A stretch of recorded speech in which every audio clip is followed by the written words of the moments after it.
Yo, what up everyone? Welcome to my ultimate new player's guide for Hunt Showdown 1896. This guide will cover everything you need to know about Hunt when getting started. We will talk about game modes, settings, how to build a perfect loadout, what traits to buy, tools, consumables, how to track your enemies, and overall a lot of secrets you usually only learn after hundreds if not thousand hours of playing Hunt Showdown. Since you are most likely new to the game and my content, let me introduce myself real quick. I'm Witty. I'm playing this game since 2018, and by the time I make this video I have gathered more than 14,000 hours of experience in Hunt Showdown. I got second place in the last two tournaments hosted by Crytek, am a Crytek partner and hope that I can help you have an easier time getting into Hunt by sharing my knowledge with you guys. For example, a little trick for you guys a lot of people do not know is that you can listen how guns sound at various distances when you are using this 3D inspect in the menu, and then using your scroll wheel to zoom out and shoot your weapon. This can help you learn what certain weapons sound, so you know what you're dealing with before the fight has started. But more useful tricks like that will be in the video later on. Before we deep dive into the guide, I want to talk about the general mindset when it does come to Hunt Showdown. Hunt is a fairly hardcore game and complicated game, which requires a lot of time to master, so be patient with yourself. Don't expect to be the best player after a few play sessions. The maps are big, the weapon arsenal is even bigger, and the ways to die in this game seem infinite. You will need some time to learn the game, but it will be worth it. This is one of the best games on the market when it comes to extraction shooters or the FPS genre in general. This sounds scary, but this game does have an MMR system to make sure you won't get matched against players like me when getting started, but don't confuse the MMR system with the rank system. It is purely meant to make sure to keep the matches as fair as possible. Do yourself a favor and don't care about how many stars you have and just enjoy the journey. At the end of the day, dying in Hunt is your best teacher. We learn from our mistakes. Nobody started playing Hunt and was instantly good at it.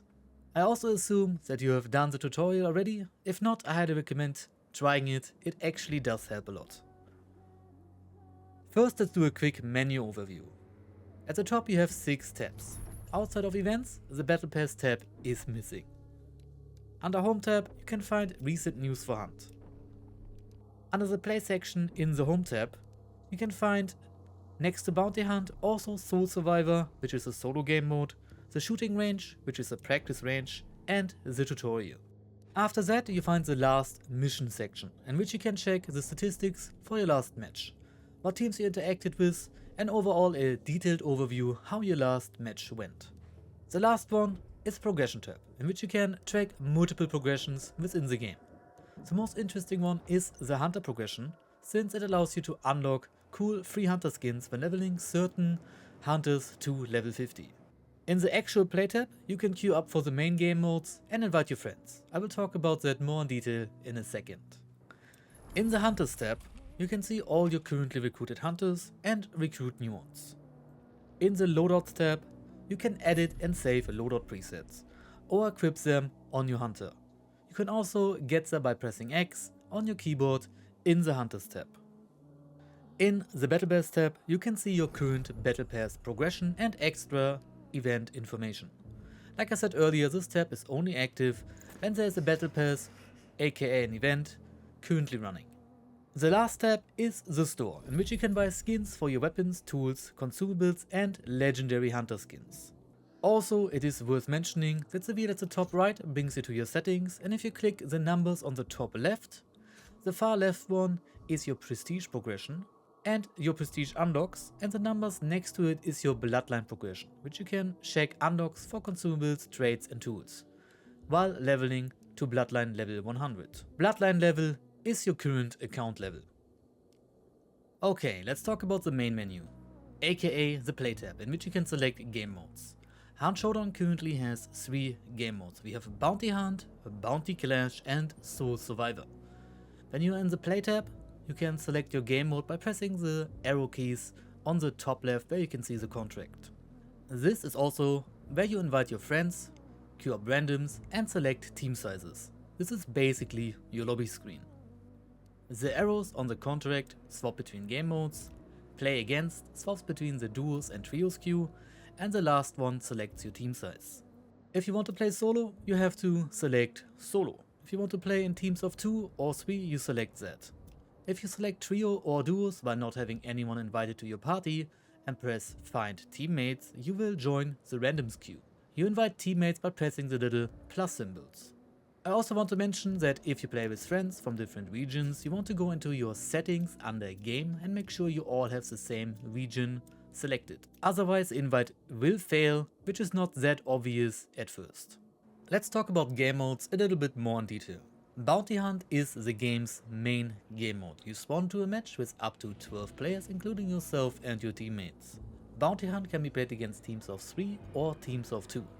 Those are separated queues. You can play in smaller team sizes all the way down to solo in either game mode. A bounty hunt has either a single boss contract or a double boss contract. It is worth mentioning that single boss contracts always have a wild target on the map. Sometimes during events, the wild target can be replaced by an event bounty.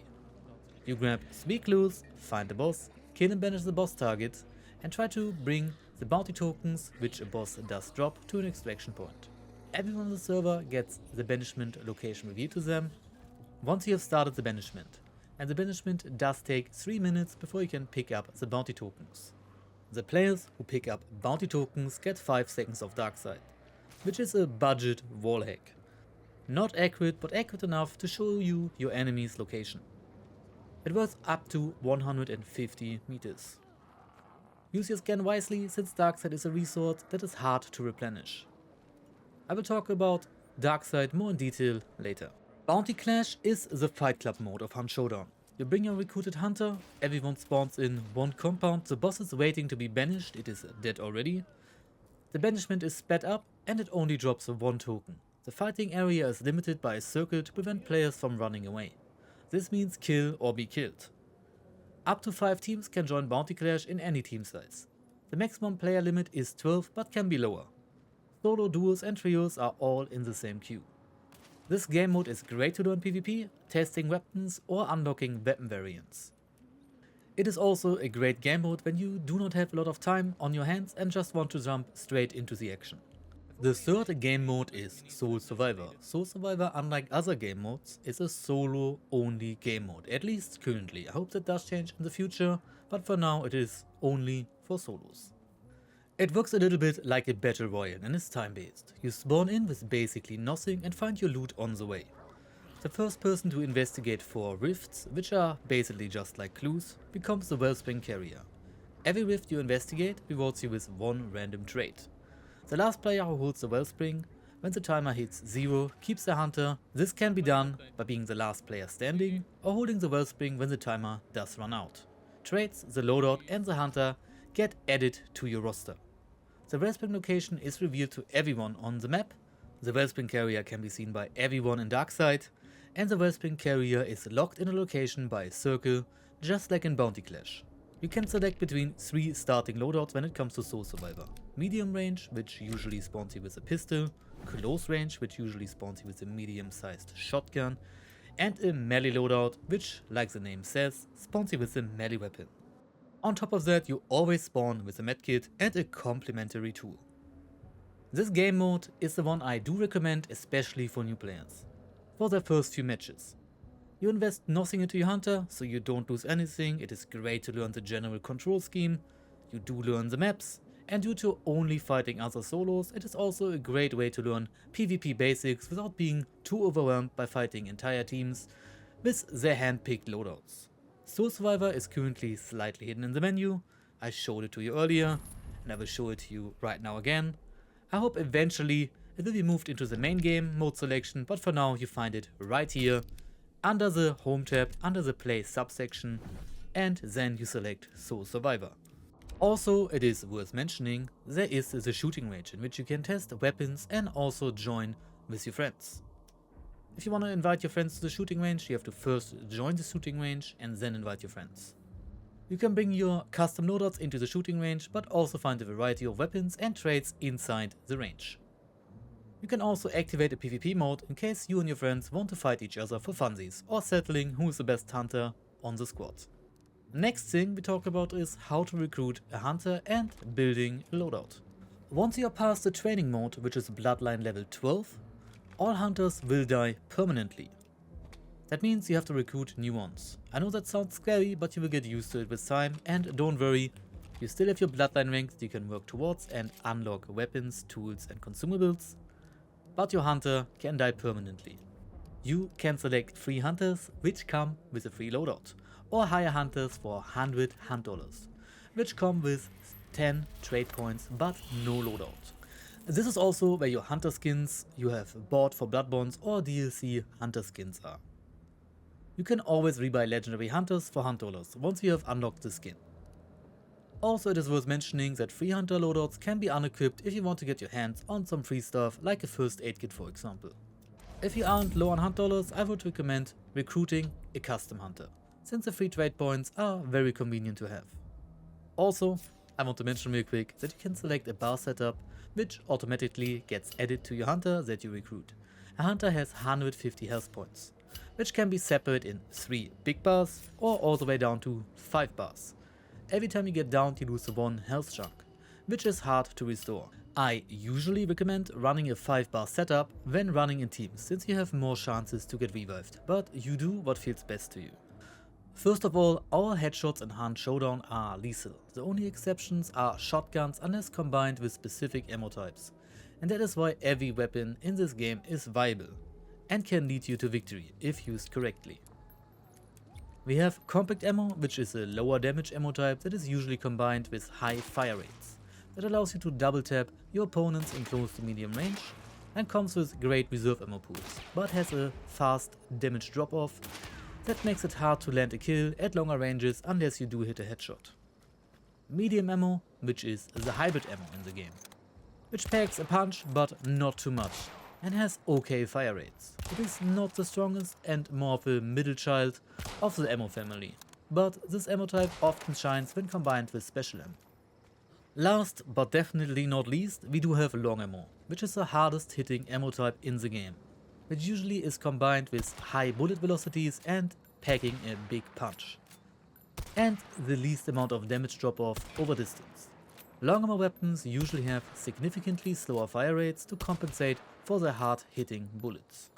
On top of that we have special ammo, which is connected to rare weapons, like the Nitro Express rifle for example, which is an elephant hunting rifle, and it does hit like a truck. Also Dolch, which is a 10 bullet semi-automatic pistol. Special ammo is harder to resupply within the match. Overall, all weapons in the game can be combined with special ammo, which allows you to get creative with your weapons and allow you to build strategies within your loadout. I'm not gonna list them all, but they are 100% worth checking out. Some ammo types put your enemy on fire, others make your bullets fly faster at the cost of damage. Usually special ammo has an up and a downside, so pick wisely. For new players I often recommend dum-dum ammo, which allows you to make your opponents bleed, which applies a lot of pressure. While you do sacrifice penetration power, it allows you to even make a poorly aimed shot become quite lethal or apply a lot of pressure. Especially the Springfield in combination with dum-dum is my all-time go-to as a recommendation for new players. Now we're gonna talk about how to build a loadout. When building the perfect loadout, it always comes down to bringing balance to it. You want your secondary weapon to make up for your primary weapon's weakness, and vice versa. You need to bring the yin to your yang. I have 2 loadouts prepared for you in which I explain what I mean by that. For now we are leaving tools and consumables out of the picture, but I will talk about them in detail in just a second and give you guys some pointers. The first loadout is a shotgun loadout. My primary is a Caldwell rifle, a strong shotgun with a one-shot range of up to 12 meters. This is the weapon I will be using in close quarter combat, but shotguns are terrible at medium to long range. So I pair my shotgun with a PAX True Shot, which is a slower fired revolver that does pack a punch, has a fast bullet velocity and not a lot of bullet drop, which makes it perfect for accurate shots at medium to long distances. I made sure that my secondary makes up for my shotgun's weakness. But my strategy is to get close, my secondary still provides me with the opportunity to take fight at longer distances. In my second loadout I'm bringing a bolt action rifle, the More Than a Gun, which is one of the strongest rifles in the game. But while it does pack a punch and has a great bullet velocity, For accurate and hard-hitting shots over distance, it does lack fire rate, which can make finishing fights somewhat awkward at times, especially in close quarter combat. And that is why I decided to combine my bolt action rifle with the Nagant Officer, which is a fast firing double action revolver, which does not shine with heavy hits, but with fire rate, which allows you to finish a target after hitting them with your bolt action rifle. Since they will be down a lot of health points and any hit will be enough to finish them. At the same time, my officer still packs enough of a punch that it can easily double tap a target within 20 meters. Like you can see, my main weapon covers the medium to long distance fights, while my secondary secures kills and also gives me the opportunity to finish fights at close range combat when I have to. Overall, you can see the idea behind building a well-balanced loadout. Okay, now we are gonna talk about tools. I show you my default setup. It is a knuckle knife, a first aid kit, a penny derringer and a flare pistol. In general, I'd argue the first 2 slots are set. You need a melee weapon to deal with AI, and a first aid kit is a no-brainer since healing is always needed. The last 2 slots are much more optional. The main assault options are knuckle knife, a knife, dusters and a heavy knife. Some people also like to bring a spear, which is more of a throwing tool but can also be used to stab grunts when needed. I prefer the knuckle knife since it deals blunt damage when using a light attack and piercing damage when doing the heavy attack, which can be quite useful and is super versatile, but honestly there are no wrong answers here. I bring a penny derringer to help me with bosses plus utility and a flare pistol to light up dead hunters. Putting dead hunters on fire makes them lose health chunks. Once a hunter is out of health chunks, they are no longer able to be revived. It is a great strategy to apply pressure on an enemy team after landing an initial kill. All tools in this game have value and there is no perfect setup. My choice is highly customized to my personal preferences and playstyle. I will introduce you to some other tools that are quite useful. For example, the choke bomb, which allows you to put out fires and teammates from burning by releasing a choke cloud that also makes anyone cough when getting in contact with it. That makes aiming quite complicated. A choke cloud lasts 60 seconds, which prevents anything from being set on fire for the entire duration within the choke cloud. Decoy fuses, which are little fake dynamites that can be used to get your enemies to move out of a position, but also create small explosions which are strong enough to take down doors when needed. Also, we got a variety of trip mines you can purchase that allow you to set up ambushes or defenses. For example, when you combine the concertina and poison trip mine together, you can have a so-called death trip mine, which can be a deadly surprise for your enemies. The barbed wire the concertina trip mine releases keeps them in place while the poison finishes them off. We also have a variety of throwing tools which can help you deal with AI more silently. Like you can see, a lot of tools can be useful. Which one fit your playstyle the most is fully up to you. Tools that have charges on them can be restored by looting orange boxes that you can find in supply drops or randomly in the world, or by looting dead enemy hunters. Now we are gonna talk about consumables. Consumables are incredibly useful but also one-time use, and thus a very valuable resource. I want to show you guys the most important ones. We have healing consumables like the weak and big vitality shot, which is a syringe that instantly heals you when being used. The small one heals you up to 75 health, the big one up to 150. We have the regeneration shot, which comes in at 2 sizes as well. Regen shot allows you to continuously restore health while not taking any damage. Usually a bar only recovers until the bar is fully filled up and then stops. Regen shots removes that limitation and keeps you healing until you're fully healed. It is super useful to not run out of heals mid-fight. A small regen shot lasts 4 minutes, a big one lasts 7 minutes.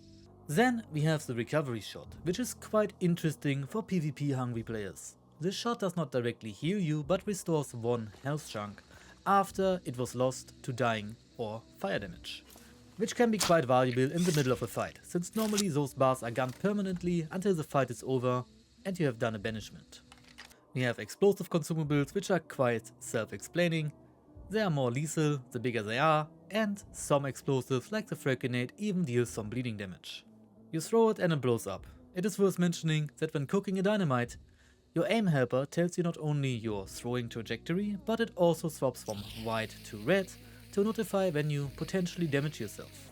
When the trajectory line becomes shorter, it means your dynamite is closer to blowing up. This is useful for making dynamites blow up mid-air, but also make sure to throw it before the line turns red, because that will hit yourself and deal a lot of damage and can be lethal when there isn't enough space between you and the explosion. Then there are consumables which are more for convenience, like for example the stamina shot, which stops you from running out of stamina for the entire duration of the shot. This covers sprinting but also melee attacks, which can be quite useful when traveling through the bayou and dealing with AI. 4 minutes for the small one, 7 minutes for the big one. I will have a consumable tier list in the future available on my channel and it will be linked in the comment section. In general, I would always make sure to at least have one healing item in your consumables. Here's my classic consumable loadout. I bring one big vitality shot for emergency healing, one regen shot to heal myself over time, one ammo box in case I do run out of ammo in the middle of a fight, and then the last slot is usually optional. Sometimes I bring a recovery shot, sometimes I do bring explosives. You can save or create entire loadout presets in your loadout slots, which you can access by pressing X when you are in your roster by clicking on loadouts in your top menu. I usually have 2 presets for my favorite tool and consumable setups to speed up getting a hunter ready for the next round. I highly recommend doing that. And now that we have talked about the loadout, you guys might have noticed that you don't have everything unlocked yet. Gun variants can be unlocked by playing the weapon variants. You don't have to play a specific weapon, just one weapon in its weapon family. Contraband weapons work just fine even if you have that specific variant not unlocked yet. Every experience point you get with that weapon counts towards unlocking the variants.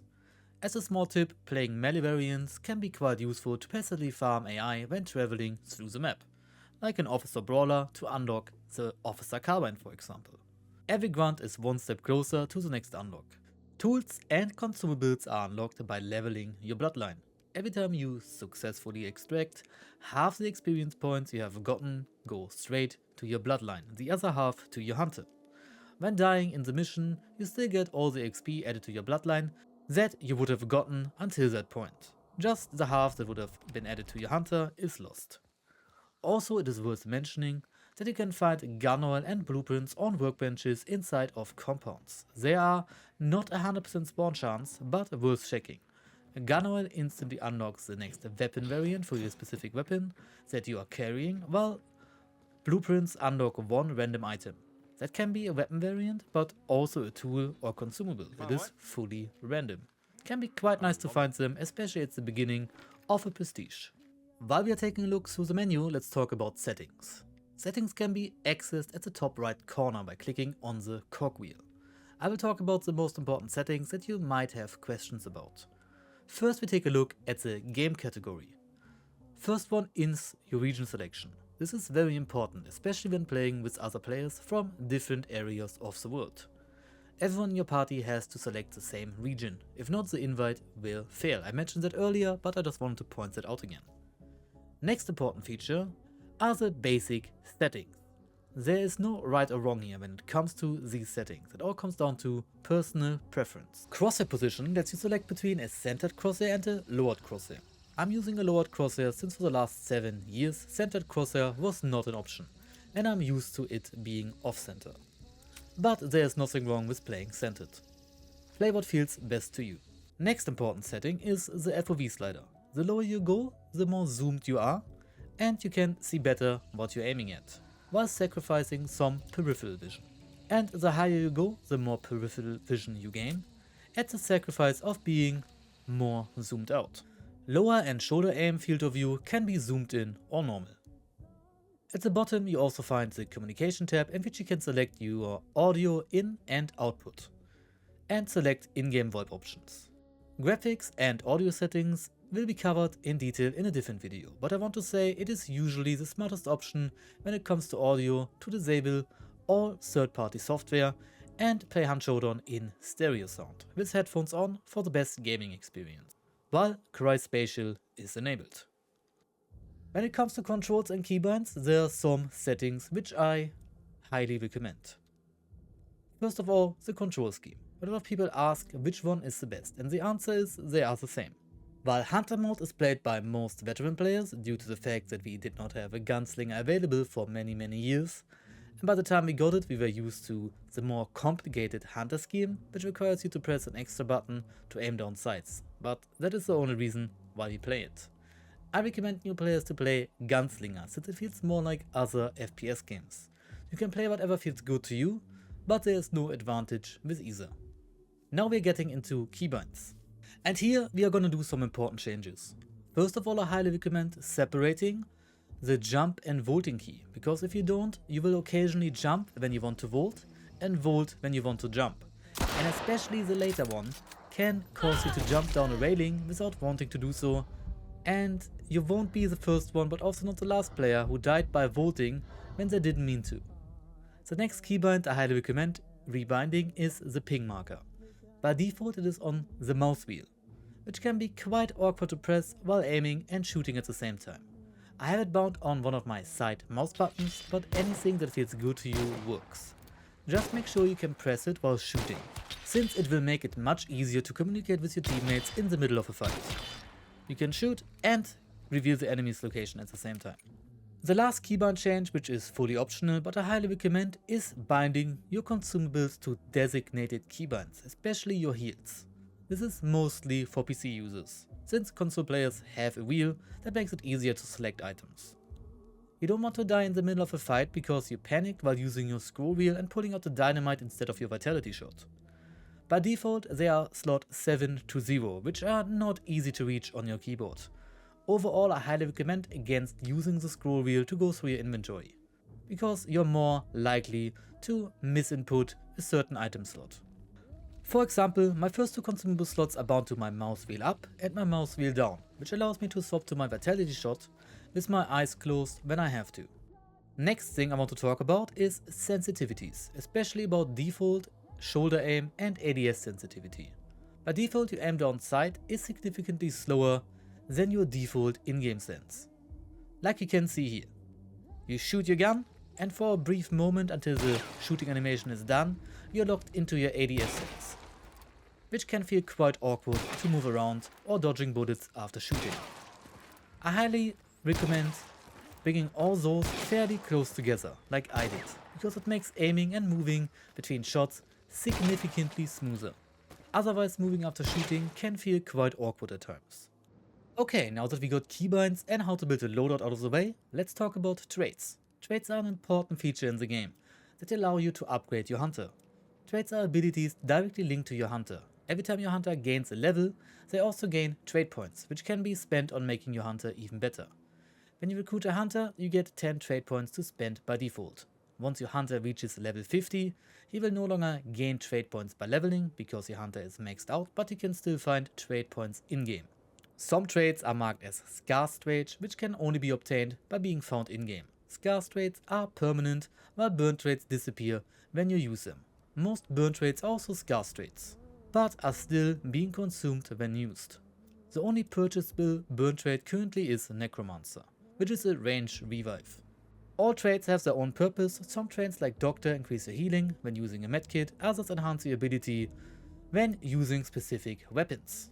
Like fanning for example, which allows you to fan revolvers to make them better at close range.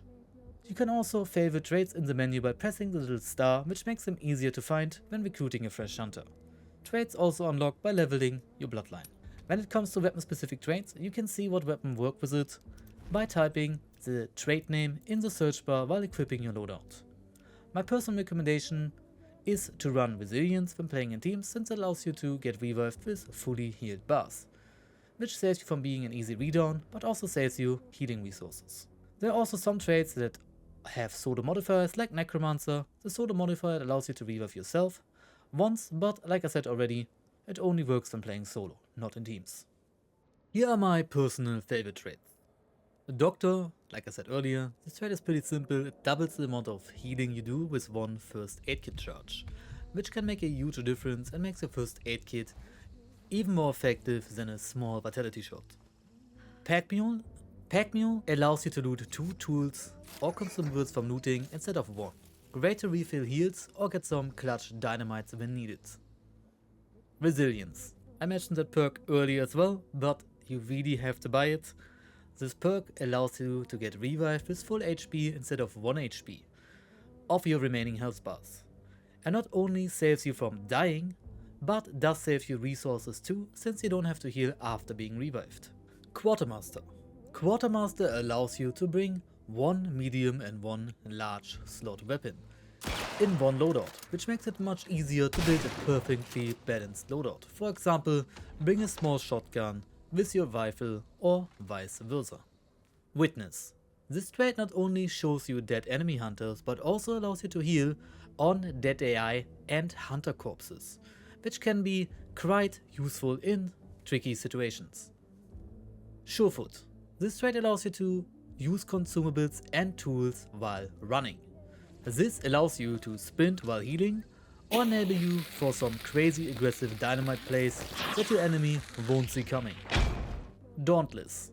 Dauntless is a trait that allows you to disable dynamites being thrown at you, which can save your life at times, but also can disable choke bombs, which can be nice to deny the enemy from saving their teammates. Vulture. We will talk about this trait in a second, but it gives you a guaranteed $100 reward every time you loot an enemy hunter. Great value and stops you from going broke. All traits in Hunt have a purpose. Those were just my personal favorites. Make sure to try all of them or at least read what they do in the menu. Now I want to talk about how to efficiently earn Hunt dollars, which is also directly linked to traits. Since at the end of the day, you need Hunt dollars to buy yourself a loadout. There are many ways to earn money, mostly by successfully extracting with bounty tokens, looting dead hunters and finding cash registers in-game. At the end of the day, you have to survive to earn Hunt dollars. But there's one trait that I would highly recommend to make the rounds in which you are winning even more lucrative. And that trait is Vulture. Like I said already, you can earn Hunt dollars when looting enemy hunters. This usually only works when you are full on consumables and tool charges, but Vulture makes it that you always loot money on top of everything else.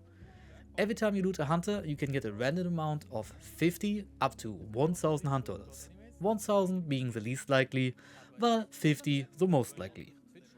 There are designated numbers, but you will learn that with time. When you are full on consumables and tools, you even get double the money. Which means for every hunter you loot, you will get at the very least 100 Hunt dollars, which can stack up quite rapidly. To make sure you maximize on loot, I also highly recommend running Vulture in combination with Pack Mule. Pack Mule makes sure that you get 2 consumables or tool recharges per looted hunter, which speeds up the process to get the double money loot. Also works on toolboxes or any other in-game looting mechanic that rewards you with tools or consumables. I have had rounds in which I made double the money by simply looting all dead hunters before leaving with a bounty. Also, it is worth mentioning that Midness can help you to find buddies, which, especially in long server fights, can be quite helpful. If you ever fully run out of money, playing Soul Survivor can also make you some Hunt dollars, since everything you do rewards you a little bit.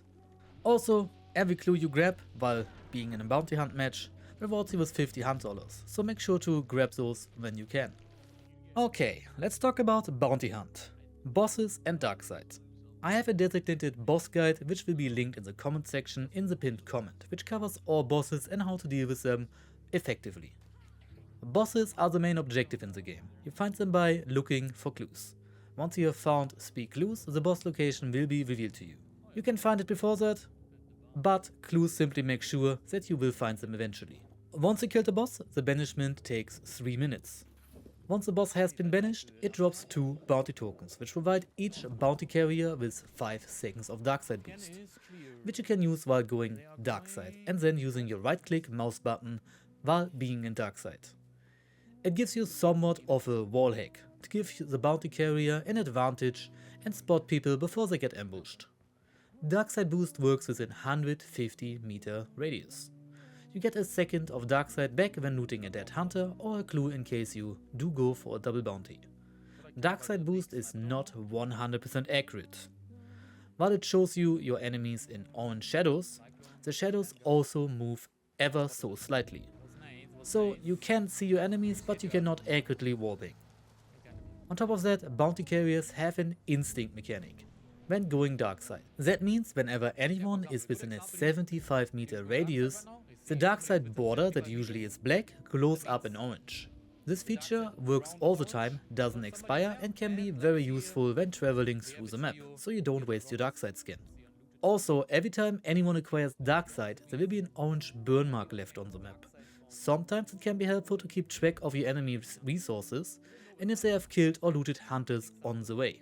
It is also worth mentioning that the bounty cannot only be seen as a light when you are in dark side, but also tracked on the map with 2 lightnings flashing up every few seconds, which can be useful when tracking the bounty.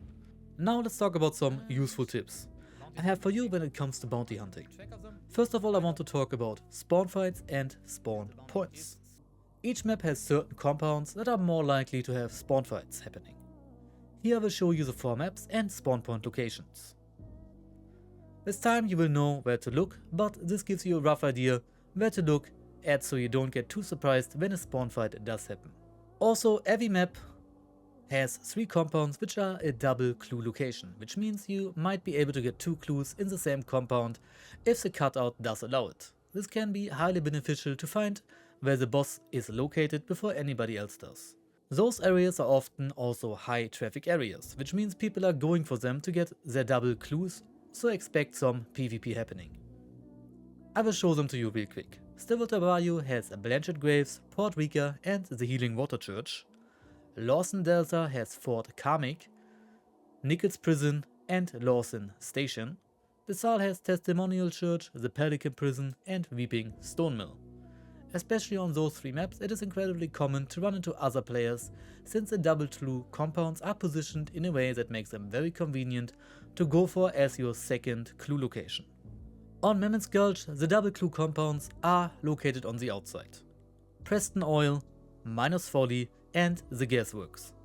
Unlike on the other maps, the double clue compounds are on the outer edges but still high traffic areas. When a clue is broken, it means somebody has taken the clue before you, so be aware of that. Clues start glowing red and make an alarming sound if anyone is close to It's like, them. it's like a... Oh, clue has turned red. We have visitors somewhere. I mean, nowhere, somewhere. 2 here, no one somewhere. Same goes for bosses. When you get to a boss lair, you go into dark side, you can see the boss flashing white when no enemy is within 50 meters of the boss lair, or flashing red and make an alarming noise when somebody is within 50 meters. This prevents people from camping the boss lair without you knowing about it. Also, it is quite helpful if the boss changes from white to red while killing a boss, so you don't get surprised. Also, it is worth mentioning that map cutouts are the same for everybody. That means when you can use them to track where your enemies are most likely going. That means after you grab your first clue, you can see how the map cutout goes, and the map cutout will be exactly the same for anybody else who grabs the first clue. So if you hear gunshots coming from a compound next to you, you can expect where your enemies are going. Dog cages and chicken coops are red when they have or had chickens in them, and white when they were never occupied. If you travel past a red dog cage or chicken coop, but no animals are inside of it, that means people were around and have deactivated it. Crows and ducks, when triggered, fly in the direction they were triggered from. That means when you hear crows, sometimes it is worth looking in the sound's direction to see what way the crows are flying, or the ducks, to get an idea what direction your enemy is going. Small tip, which can be incredibly useful, you can open doors inwards and outwards. Inwards if you go backwards while opening the door, outwards when going forward or not moving. This can be very useful when trying to find the right angle. You can stop bleeding and fire by using your medkit. It is often faster than stopping the bleed manually than healing, especially if you got tagged by special ammo. Crouching makes you an easy target, since it heavily slows you down. It seems very inviting to be stealthy at all times, but when you crouch at the wrong time, you might give people an easy shot, like you can see here. Great example why you shouldn't crouch. The gamma slider. Since especially during the nighttime matches, it can be quite hard to see. A lot of people don't know that, so make sure to tune that up when you load into a night ride contract and you struggle with seeing basically anything. But yeah, that was it with my new player's guide. Hope you guys have a lovely beginning into your Hunt Showdown journey. There will be more guides on my channel. There will be a bunch of guides linked in the pinned comment. I will add more to it over time. But thank you for watching, and I'll talk to you guys next time.